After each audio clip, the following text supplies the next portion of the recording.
this is where we're heading, is brain hacks can make this a lot less painful. Okay?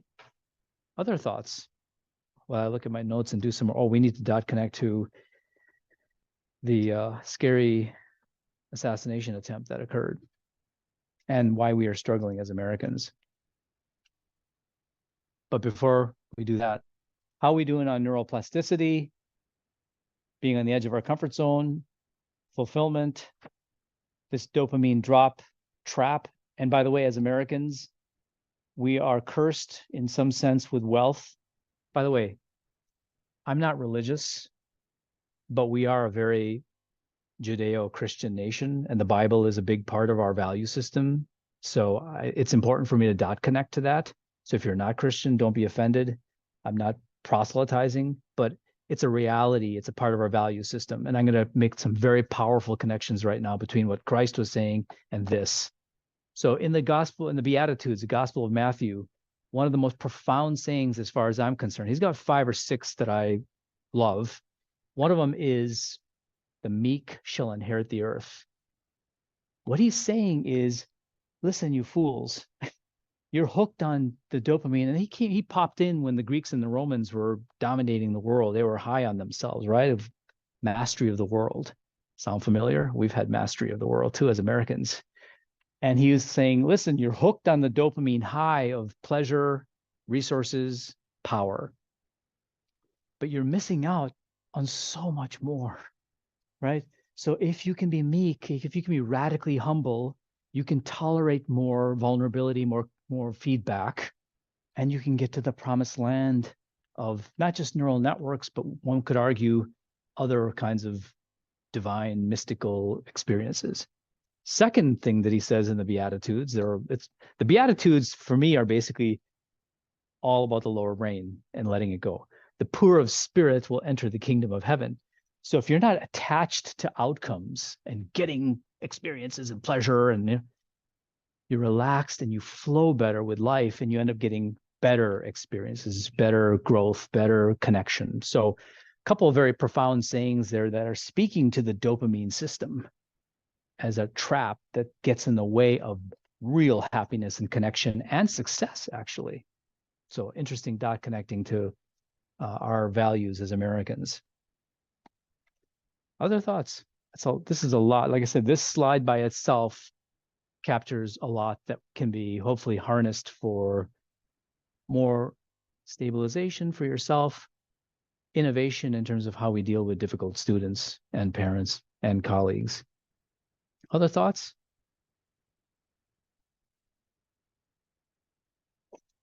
Bless you. While I gather where I am.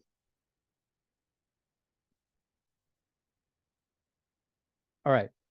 So this is a brain hack, understanding this. This is a brain hack, being motivated to take on the feedback and the commitment, okay? These payoffs along the way. And we need to recognize that the fear, that's social media, destruction is fear of missing out and fear of being inadequate, being low on the social rank, and why even bother, right? So they go into this doom loop of dopamine drop, but also addicted to the pop of, ooh, it'd be nice to be on vacation, it'd be nice to go here and there. And the reality is it's overrated, vacation and retirement. And by the way, why am I doing this? Like I don't believe in pride and self-esteem. So I'm wealthy enough that I don't have to work and I don't care about fame. In fact, I've avoided social media for all these years because I felt like, I don't want to be known and I don't want to spend all the time doing it. But now I'm actually realizing I was being selfish and I need to do it because these ideas are helpful. So I don't care about the fame and I don't care about the money, but I do care about beauty. And I think helping other human beings flourish is beautiful, and I think helping communities flourish and be really creative and innovative is, to me, beautiful. And it's also a way to give back for all the blessings that I've had as an American. But we as Americans, what's happened is that we've been so hooked on the external dopamine of status, resources, global domination, that those are all shrinking away and we're having a panic attack about the future. And we have lost the skills. We're not very communal. We're not good at community, and we're not so good at relationships, especially men now who are really in difficulty because women have become, in a good way, women have become so powerful and so independent that they're like, I don't want to deal with this crap. So until you're about 30, then your left prefrontal cortex comes on board, and then maybe. So in a good way, women have ascended, men are being stranded, and they don't have women to hold them accountable and become better, learn, navigate social situations. So that's a big crisis that we have as Americans is young men, especially without college degrees, being isolated and freaking out about the future. So we need to teach them, listen, that's a false narrative. We can show you how to shut this off and just be creative. Just be part of any community or company or organization. Everyone can be creative. Everyone can learn, everyone can grow, everyone can contribute to a system of people, of ideas. So I think there's a narrative that you as educators can provide young people that's different, right? Right now, there's a lot of fear narratives. Oh my God, they're going to take your stuff away. They're going to take your culture away. They're going to take your whatever away. It doesn't matter because if you're here, you just don't care anymore, right? And the more reps you put in, the more adaptable you are. And the problem with us and our wealth as a nation is that we've lost our adaptability, emotional vulnerability, learning, lifelong learning, relationships, deep relationships, community. These aren't there. So they don't have the resources to deal with this, especially men who are not in relationship. That's a big one too. And this is why we're collapsing as Americans and getting hyperpolar because we're freaking out about the future. And there's lots of fear narratives that are being inflamed by both parties. I'm apolitical. I don't care because this is too important for me to be labeled by anything. And frankly, I'm a free thinker. So I like things that both sides are saying. So we have to have a counter narrative. If all there is a fear narrative from the left and the right, this is why we're collapsing. And these people on media and social media are throwing gasoline on the fire because they're making money and they're acquiring power. And there is a risk for civil society to collapse. This is functioning courts, functioning laws, functioning, all these things are fragile. So I think it's very important for us to have compassion for why people are struggling, not judge them, not blame them, not belittle them, which I think often happens, but also give them a more positive, practical narrative to get here and not be stuck here, catastrophize the future, and then say, you know what, let's just blow the whole thing up because it doesn't matter. I don't believe in the future. So I think there are ways to stabilize people psychologically and give them hope because it doesn't matter what your IQ or your intelligence is or what your education is. This works for kids down to 14, works for non-educated folks. They can understand this stuff. You can be creative no matter what your background. So that's a positive narrative to deal with what's going on as a salve for the pain that we're experiencing right now. Thoughts on that? That's another big one. We're getting into deep stuff right away.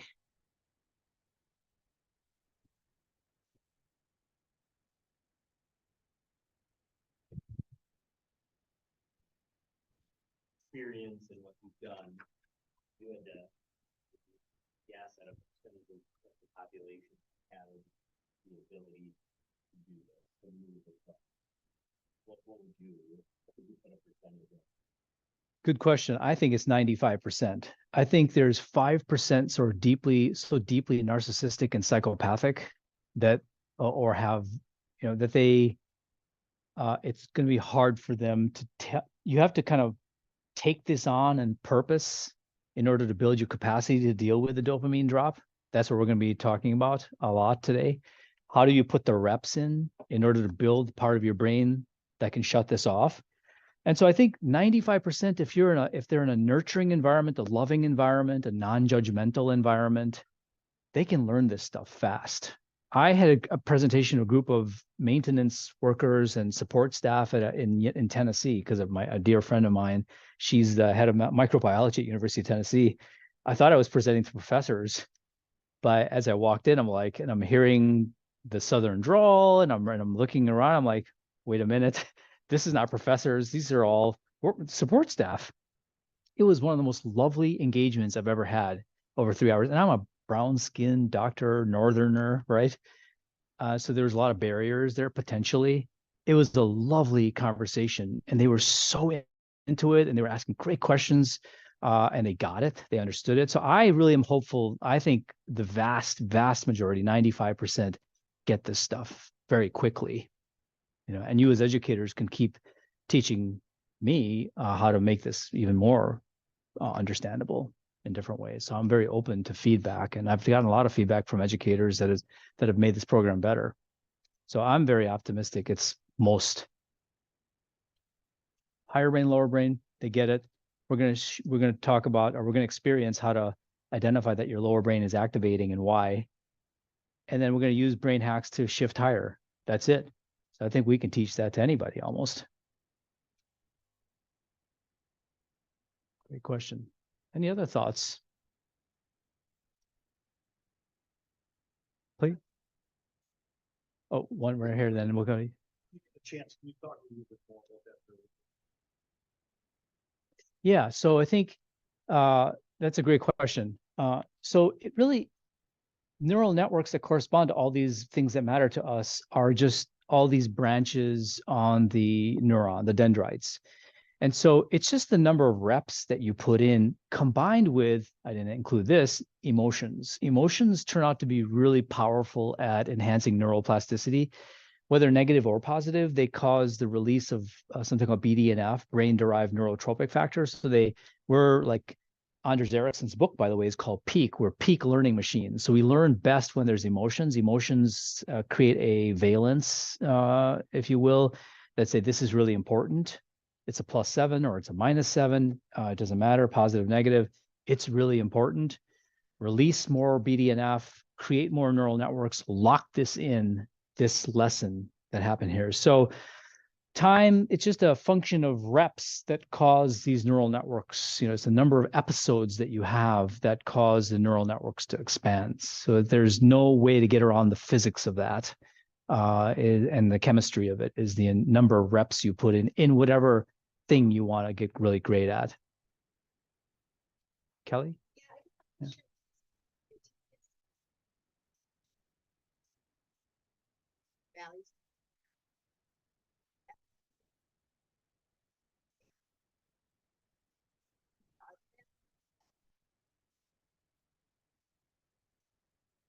That's that's a really profoundly important point. I agree with it. I'm going to try not to go too far down the rabbit hole with this next comment. It's a very interesting concept. We as Americans, it turns out that regardless of ethnicity, we have a unique dopamine receptor called DRD4. The DRD4 leads to dopamine insensitivity. So we actually need more external things or internal things to satisfy our system. And so in China and Japan, the percentage that have DRD4 is 10% because they evolved to be more communal because they harvest rice. Northern China, they do only wheat. It's more individual. Their DRD4 goes from 10% to 20%. The Northern Chinese have a higher divorce rate and a higher patent rate. So dopamine insensitivity leads to ADD, restlessness, risk tolerance, wanting to get out there and sort of discover and create. And who does that sound like? Guess what our DRD4 percentage is as Americans? What? How cynical. No, I'm just kidding. It's 50% if you removed, African Americans were basically stolen and brought here. They didn't come here of their own volition. It's probably 60%.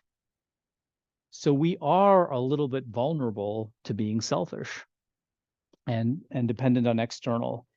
But I think these concepts are easy to grasp, and you can feel the difference in being free from self-esteem concerns and free from FOMO concerns and just enjoying the moment from the standpoint of creativity and learning and connecting more deeply with each other, you can feel the difference. So we'll see how we do after this workshop and potentially beyond, and notice that feeling, you know. So I think if we can make the feeling happen that there's a better way, the relief from suffering feels so good to not be on that hamster wheel, especially with social media.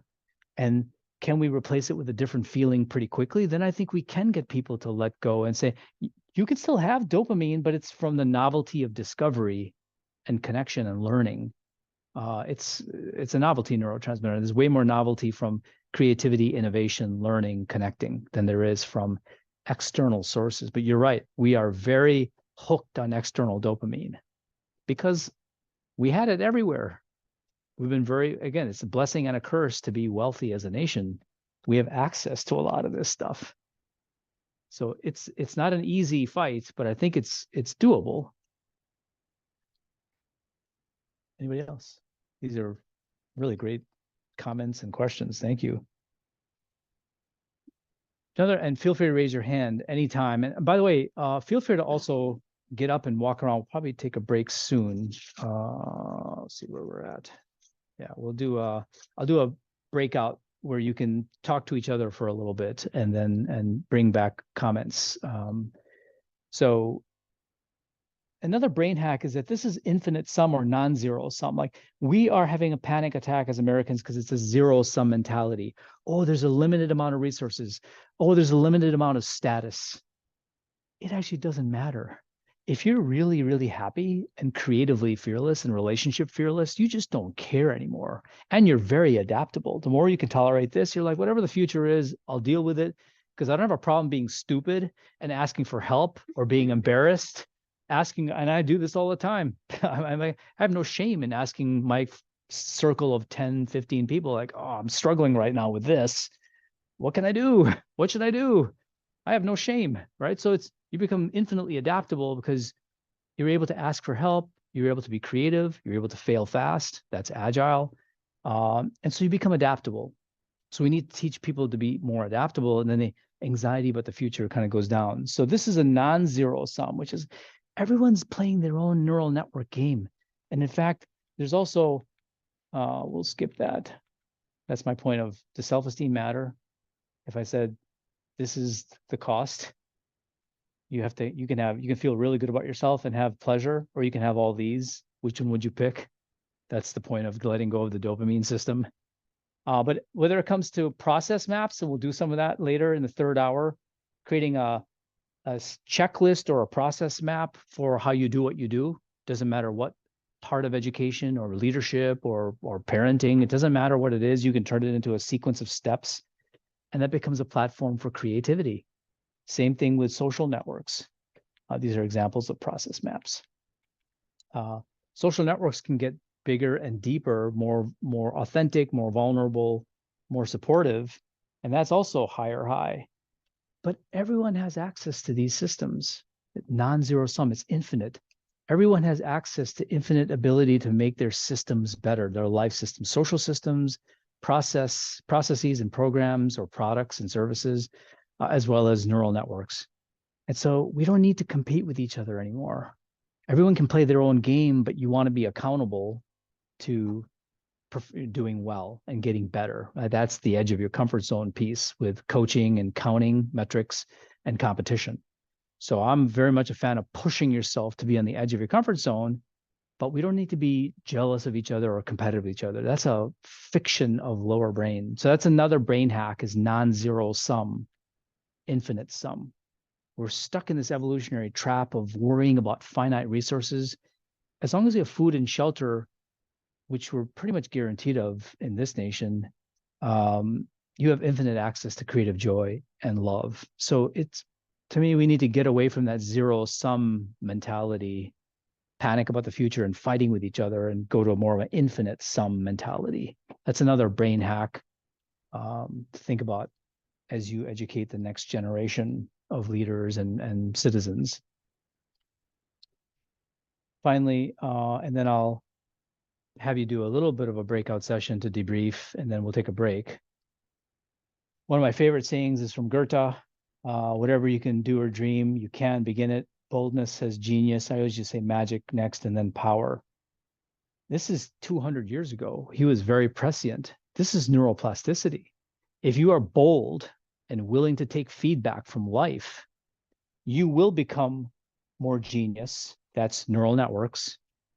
You'll have the magic of dot connecting, the exhilaration of experiencing dot connecting, and you will start to have an influence on others in a positive way, because as you become a genius of your skill, you're going to be able to share that with others to make their lives better. That's power. That's influence of the kind that I care about, not status or rank power, but the power to positively impact other people's lives. And then Henry David Thoreau, one of the famous sayings, most people know this one. Most men or people lead lives of quiet desperation, but they don't know this part: go to the grave with a song still in them. And so he's a transcendentalist 150 years ago, maybe 50 years after Goethe, but he was, hinting at the dopamine system, the lower brain, as was Christ, right? It's like, listen, most people are not fulfilled because they're sort of guarded and self-protected. They don't want to feel that pain. And that's a tragedy that we can get past pretty quickly. I think we can have the best of both worlds here in this country, is that can be internally dopamine high by being creative and innovative and entrepreneurial, which we are, but not have it be driven by validation and acquisition of resources and pleasure versus just the joy of it and the beauty of it. Right? I think that's a shift that we can make as Americans. We can have it all then, because I think sometimes, being overly deferential or not wanting to be out there, it's a lower brain trick. I had a young lady in Madison. She attacked me. She's like, "What's wrong with being content? What's wrong? Why do you need all this? Pushing yourself to the edge of your comfort zone?" I said, "Well, if it's contentment from a lower brain place, it's your lower brain fools you into avoiding loss and rejection and failure." And that's not good, because then you're living a life, Thoreau's comment, you're living a life that's a lot more narrow, can lead to depression, boredom, depression, addiction, and other bad things. So, but if it's like your higher brain and you can take on pain, lots of discomfort, and you have no problem, it's a choice, a higher brain choice to be content. That's different, right? So I think there's a risk of just being content. Everything is just fine the way it is. Is it really? Are you telling yourself the truth, or is this a convenient? So in defense of us, I think we can have the best of both worlds, which is to get the dopamine high of being creative, but recognize when it's a lower brain dopamine of worrying about status, like you said, and or acquisition of pleasure and resources, or the loss of those. So yeah, but thank you. That's really great perspective. That's an awesome question. 99% of people don't know this. 99.99%. I know physicians pretty well read and they know brain science. They don't know this. They're all like, "Oh, really?" Yeah, I'm like always shocked. Almost nobody is aware of this lower brain, higher brain dynamic. So that's a really great question. I'm fascinated when I ask people, like, are you being aware of this lower brain, higher brain? Almost nobody raises their hand. So yeah, I think this is pretty cutting edge and hopeful. Yeah, that's a great point. Thank you.